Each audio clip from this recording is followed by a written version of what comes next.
Carlos, we just might have a hit on our hands. You want to talk about it? Let's talk about it.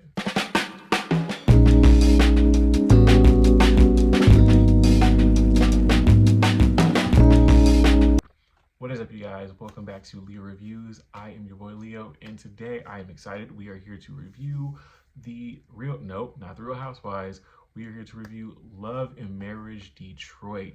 I'm excited to do it. It's the first episode of the series, and honestly, this might be the second best Love and Marriage franchise outside of Huntsville. But before we get started, please do all the YouTubey things, like, comment, subscribe, and you know what? Let's get into it. So we have a whole new cast of people, a whole new city. I have never seen a reality show filmed in Detroit, and I'm excited about this only just because, like, one of the main reasons why is because I live about 3 hours away from Detroit, and I really want to see what Detroit has to offer. You know, I don't really go there too often, but I always say I want to go there, and I want to see like the opulence. I want to see like the hidden gems of the city that the rest of us don't get to see because we have like this weird view of Detroit simply just because of the stereotypes. But I really want to see, what Detroit's giving. So hopefully this show shows us what Detroit is gonna give. So just like with a regular Love and Marriage, we have our standard 3-couple formula. And our first couple is going to be Brandon and Christina. Okay, so starting with Brandon. Brandon has his own recording company called Star Factory. And he grooms artists, you know, helps with music, different things like that, helps bring back music to the Motor City. And Christina, she is a wife, mom. She's an influencer, stylist, fashion designer, all that type of things. One interesting thing though is that we find out that Christina used to style Brandon's artist, but she no longer does that. And they said it in a way that makes me feel like there is a reason why, and we're gonna learn about it, why she does no longer styles his artist. I feel like something happened, but we're gonna get to it. Like, I have a couple theories about these two. I think that these two are gonna be the drama of the season, and I think that these two are gonna essentially give us the Melody and Martell of it all. And I like it because they seem like a cute couple, but they seem low-key dysfunctional as well. So let's see where it goes. Okay, so next we have Colby and Russell. And I'm going to be honest with y'all. Both Colby and Russell are fine as hell. Both of them, they are a beautiful couple. They both are just equally as attractive. So Colby she is a social media influencer herself, and she's also like, you know, stay-at-home mom. And Russell, he owns his own nonprofit, which seems like it does help in the community, and he also works for the National Guard. So I'm interested to see them. They seem like they have a pretty decent marriage. They seem cute together. I like it. I will say though, these two, they're gonna be messy. They're the messy ones of the season. Especially Colby. Colby is giving mess box, and I love it. Now we have the couple that I don't even understand how they are a couple, but they kind of work. We have Anthony and we have Latoya. Now, Latoya gives me boss, doctor energy. Like, she gives me like, she's about her business, she's about her parenting, all this type of stuff. And Anthony, you know, he works for this company. A company that does touring. He also has his own production company. We find out later that he's done work with Marvel and he's done work with Disney. But he also is a part of this big man movement, and I have a lot of things to say about that. But we're gonna keep that to later. So the cast meets up for the first scene, which is going to be a cookout in the park for Father's Day. It's crazy that this season was filmed a whole year ago, and now we're just getting it out. It literally, like, Father's Day was what, last week? So yeah, it's interesting. One of the things I like about this cast is that versus other casts, like if you have like a Love and Hip Hop or even like a Housewives or just a lot of other casts, this is one of the few casts that I feel like legitimately is a friend group. Like, I feel like these people did hang out with each other outside the show, before the show. You can tell that they all have interpersonal connections with each other. And that's what honestly makes a lot of Carlos King Productions, I will say, it makes a lot of his shows different from the rest of them, because the ensemble cast is an ensemble cast, but they're legitimately either working towards building a real friendship, or already have real friendships or real connections, or actually know each other, which actually works about better versus a group of people who have never met and now we're trying to fake the funk like we're friends. So I'm happy to see it. So the guys start having a conversation about this trip that Anthony wants to plan to Vegas, and Brandon says that that Christina saw who was on the roster to go on this trip and she wasn't having it. Anthony says that Brandon needs to join his men's movement class so that he can, be uplifted as a man and be on his man stuff. And let me just say this. I don't really know what kind of men's movement that Anthony is offering. Here's my thing. As a man myself, I do believe that as men, we definitely need our own space. It's nice to have our own spaces and places that are just for us and for building each other up and things like that. But if we're going to have a men's movement, let's hope that this actually a movement about uplifting men and not bashing on women, because there's nothing worse than a group of dudes like these podcasting guys that go online and go on the internet and just bash women all day. Like that's not it. That's not it at all. So let's hope it's not that. Anthony announces to the table that he's going to take the guys on this trip, and then the girls start asking, are you asking us or telling us? And Anthony says he's telling. He's not asking for anything. And that's when Christina asks Brandon, was he asking or telling? And based on his silence, he's asking. He's asking. He knows he's asking. Christina's not playing that. He's for sure asking. It's funny because you can see, like, he is trying to front like he low-key like runs the things in this household, or like he's just that guy in this house. No, sir. Christina runs it. Christina runs it all day, every day, and I feel like it's probably for the best that way. But like you can tell, Christina has ample say-so in that. Like he's not running over her by no means. It's here where we're starting to get little nuggets. I see what you're doing. You're dropping these little nuggets when it comes to when it comes to Brandon and Christina, and we're seeing like slowly how Christina truly does not trust her husband. Like her trust for him is like here. It's like down here. It should be all the way up here, but it's down here. She does not trust that man at all. Colby and Christina meet up with their kids for a play day at this kids gym. And they start having a conversation about motherhood, and you can tell that Christina seems very just overwhelmed. She gets emotional. She starts just talking about just everything that she has to, that she does and all these things. And I love the fact that Colby was there to comfort her, and you can tell that these two are legitimately friends. And I like their friendship. I actually think it's very, very sweet. I really hope that it lasts throughout the season, but y'all know how reality shows do. Tearing friendships apart. All right, now we have our next scene. We have Brandon. He is at his recording studio and he's with his artist. She's recording a song. The song sounded hot. I was here for it. I was liking the direction he was trying to help her get to. So I was here for it. I love music, so I was here for it. The interesting thing about this artist though, this is a female artist that he signed, and his wife doesn't know about it. Once again, the breadcrumbs, we're seeing it. His wife doesn't know about it. And that's suspicious, because if your wife doesn't know, what is so special about this artist that you had to go ahead and sign her behind your wife's back? And now you feel the need to hide it, which is very, very much so weird. So anyways, Christina calls Brandon just to see how he's doing and what time he's coming home.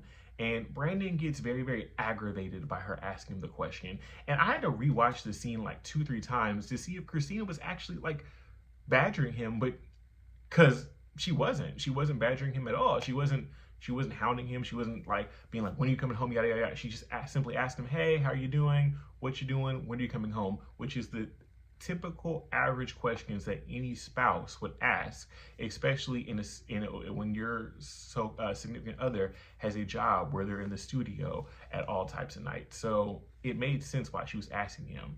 His behavior towards her asking him those questions was very, very much so odd to me, because it was like he was getting so frustrated with her and he was trying to make it seem like she was throwing him off his game, or her asking him where he was at was, messing up the vibe, messing up the mood.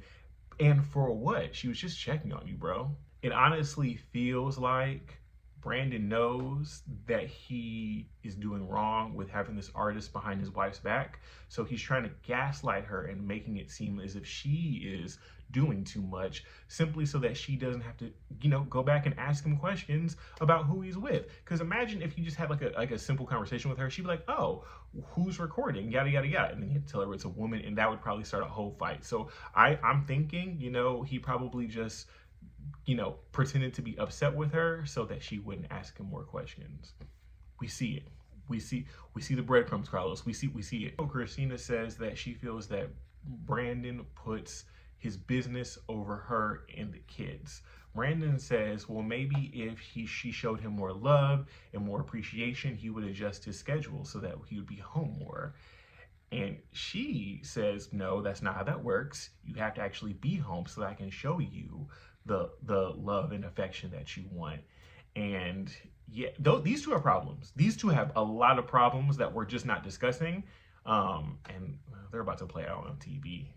Hope y'all are ready. Meet up with Latoya and Anthony, and they are at this, looks like it's a sports gym with their son, because he is into sports, and they start talking about her and her luxury wine brand. We find out that she has a luxury wine brand.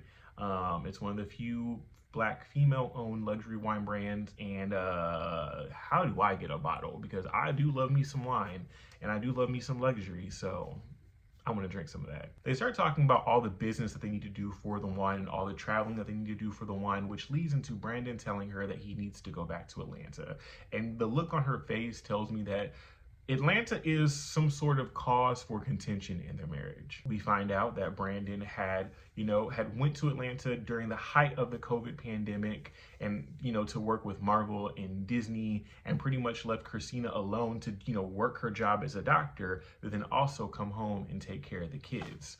Christina ended up telling him, like, hey, you need to come home or there will be, issues if you don't. So Brandon ended up leaving, Atlanta and coming back to Detroit. It's very clear that Latoya doesn't even want to even entertain the conversation of him going back to Atlanta or even talk about it. And Brandon wants to talk about it, but I feel like he's not going about it the right way. She tells him that her issue was that he just got up and went and just assumed that his family would follow suit. And he explains to her, well, see, back in the day, that's what men did. They just did what they did their thing, and their family followed suit. And she tells him, she says, we're not back in the day anymore. And this is my thing with Brandon, right? Or sorry, with Anthony. I think that if Anthony was not married to Latoya, he would be one of those overly chauvinistic, I hate women kind of dudes. He'd have a podcast talking trash about women on a daily basis. He would because he exhibits those behaviors. But unfortunately for him, he cannot express that to his fullest potential because he has a wife that literally would probably punch him in the throat if he tried. She's not having it. So the cast meets up for Brandon and Christina's 11-year wedding anniversary celebration. Brandon says that Christina has stuck by him. He's put her through a lot, and she's stuck by him through everything, so he's always going to stick beside her. And once again, Carlos, we see the crumbs. We see the crumbs that you're putting down to let us know that Brandon did some straight BS to her back in the day, and she just is having issues. But we're going to get to that. So their anniversary dinner was like a surprise to Christina, and she's blindfolded. When she takes off the blindfold, she sees that they're in a lavender farm, and a lavender farm is something that she's always wanted to go to. Russell says, wow, I would have never thought about that. And that's when his wife Colby says, you know what? Yeah, because you're not very romantic. And in the confessional, they're talking about how Brandon is not the most, or Russell is not the most romantic man. And Russell says, oh, I'm romantic. I've done romantic things. And he starts listing them off. But the only thing he can list off was, he grilled for her one time. Sir, that's not romantic. That's not romantic at all. That's just you doing, that's a Saturday night activity. Talking about romance. Stop it. The conversation switches to Anthony talking about, his men's movement thing and what it does. He says that his men's movement is only to build men up, helping them get reconnected with their faith and teaching them to be leaders of the household. And once again, all three of those things separately are not bad things. They're actually very much so positive things. It's positive for men to build other men up, because we don't really do that a lot. It's positive for men to learn how to be better leaders of the household. And no, it's positive, religious or not, if you're religious or not, to for a man to, reconnect with his faith. Those are all positive things, as long as they stay on that path and don't move on to, we're gonna build men up by bashing women and putting women down. Then honestly, I think I'm cool with it. We're good with it. Okay, so here's where I got annoyed. So the conversation switches up to Brandon and Christina talking about her not liking him in the club. And it gets a little just weird, because it seems like the rest of the men are kind of not piling on Christina, but they're getting on her, especially Anthony, getting on her, acting as if she is not allowing Brandon to have his full potential because she doesn't let him in the club. And it's very clear that she doesn't want him in the club because he probably did some BS to her back in the day as it pertains to the club that she's not fully healed from, and that he probably hasn't fully apologized from, or he hasn't fully, shown and proved that he's different from.